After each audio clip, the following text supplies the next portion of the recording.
Matapos ang busy schedule sa school, here comes the most wonderful season para sa mga bata. Walang iba kundi ang summer. Ichichika sa atin ang ilang kapuso moms ang iba't ibang summer activities ng kanilang kids with matching tips pa. Ang TV host actress at hands-on mom na si Bettina Carlos, lagi raw ini-enroll sa summer class ang anak niyang si Gami. Ngayon daw, 2 ang aktibidad ng kanyang anak.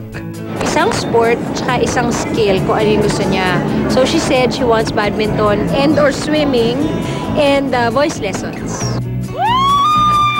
Payon Bettina, mahalagang alamin ng parents ang interests at strengths ng anak at iyon ang pagbutihin pa. All about sports naman ang pagkakaabalahan ngayong summer ng anak ng the original star, LJ Reyes na si Aki. Sa anak ko, kasi athletic talaga siya. So, this summer, he's taking different kinds of sports. Soccer, basketball, swimming, tapos gusto rin daw niya, na-take na niya yan lahat.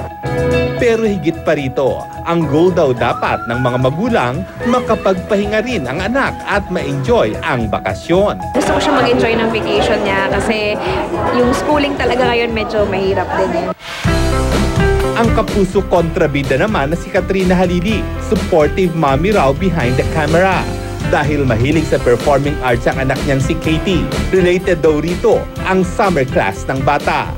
Meron silang mga summer classes eh. Pinili ko sa kanya yung mga dancing. Cheer dancing naman ang hilig ng anak ni dancer-comedian Lovely Abella na si Ikay. Kaya habang bakasyon, susulitin daw nila ang oras para mas gumaling pa rito ang anak. Champion sila sa NCC, sa cheerleading. So, isa siya doon. So, ang gusto niya, mas lalo pa siyang gumaling doon sa pag-gymnast niya, yung mga tumblings niya. So, feeling ko enroll ko siya doon. Mga kapuso, this summer, ano mga activities ng mga bata?